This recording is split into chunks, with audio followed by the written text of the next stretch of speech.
వాగ్బ్రహ్మ ప్రేక్షకులకు నమస్కారం. మనకి పెద్దలు బ్రహ్మాండమైనటువంటి జీవితంలో గొప్పగా ఉపయోగపడి ఎలా జీవించాలో అనేటువంటి గొప్ప సూక్తులు మనకి కొన్ని సూక్తుల ద్వారా మనకు తెలియపరిచారు.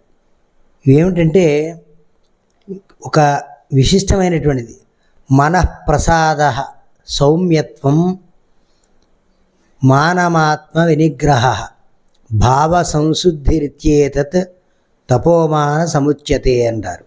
అంటే ఏమిటి? సౌమ్యత, ప్రశాంతత, నిగ్రహము, ఇవన్నీ కూడా నెమ్మదితనము, ఆలోచన, ప్రశాంతంగా ఆలోచించడం అనేటువంటివన్నీ కూడా తపస్సుతో సమానం అన్నారు. వేరే తపస్సు అక్కర్లేదయ్యా.